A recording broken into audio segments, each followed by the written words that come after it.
नाज़रीन, दोस्ती की एक ऐसी मिसाल जो कब्र तक पहुंची। एक ऐसा दोस्त जिसने अपने दोस्त का यहाँ तक साथ दिया कि उसकी कब्र की भी फिक्र होने लगी कि आखिर उसके दोस्त का कब्र में क्या हिसाब किताब होगा। मेरे प्यारे दोस्तों, दोस्ती की एक ऐसी मिसाल आज आपके सामने बयान करने जा रही हूँ। दोस्ती है एक सऊदी ताजर की।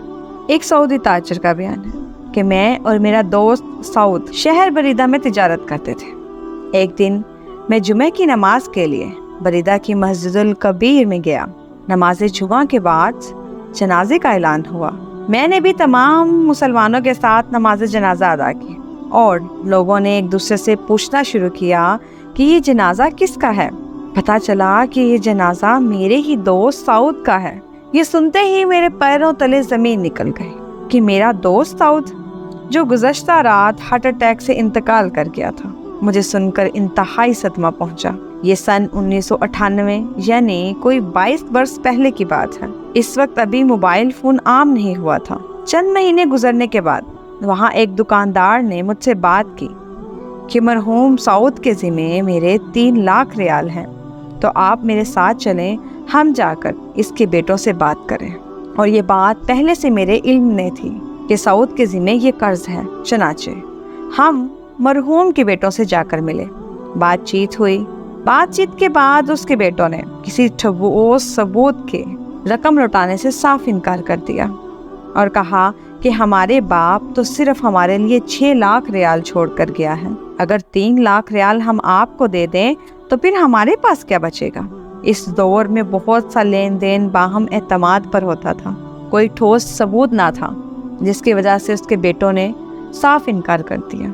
चनाचा हम वापस आ गए और यूं वक्त गुजरता गया।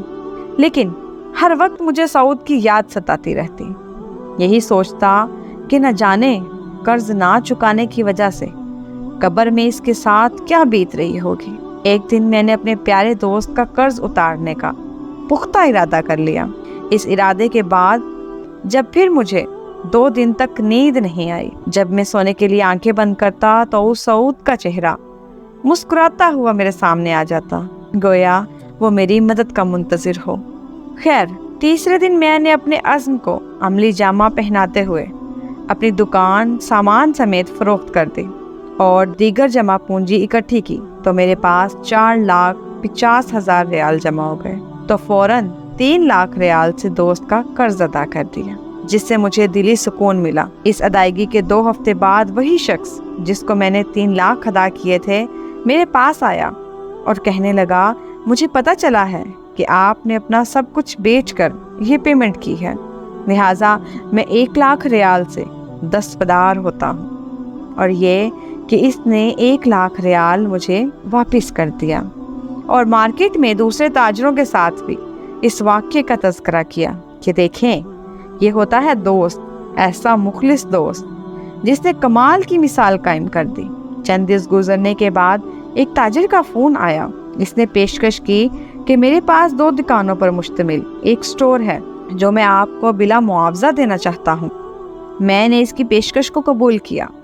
मजदूर लगाकर दुकानों की सफाई की। इसी दौरान सामान से लदा हुआ एक बड़ा ट्रक दुकानों के सामने आ रुका, जिसमें से एक नौजवान नीचे उतरा। इस्लाम के बाद कहने लगा कि मैं फला ताजिर का बेटा हूँ।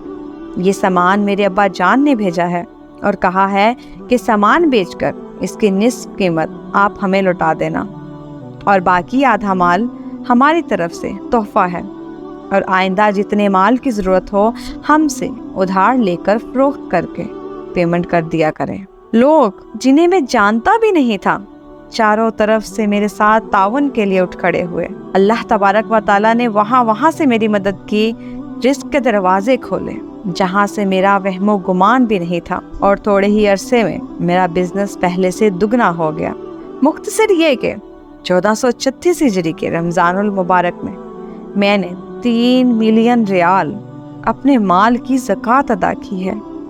ये कोई अफसाना नहीं है नाजरीन, बल्कि हकीकी वाक़या है। सैयदे कायनात रहमतुल लिल आलमीन सल्लल्लाहु अलैहि वसल्लम का फरमाने गरामी किस कदर सच्चा है कि जब तक बंदा अपने भाई की मदद में लगा रहता है, अल्लाह ताला भी اس کی مدد کرتا رہتا ہے۔ تو معزز سامعین، ہمیں بھی چاہیے کہ ہم اپنے مسلمان بہن بھائیوں کے کام آئیں اور مشکل وقت میں ان کی مدد کریں۔ امید کرتی ہوں آج کی ویڈیو آپ کو پسند آئی ہوگی۔ اسی طرح کی مزید ویڈیوز دیکھنے کے لیے میرے چینل کو لائک، شیئر اور سبسکرائب کرنا مت بھولیے گا۔ ملتے ہیں آپ سے ایک نئی ویڈیو کے ساتھ، تب تک کے لیے اجازت دیجیے۔ اللہ حافظ۔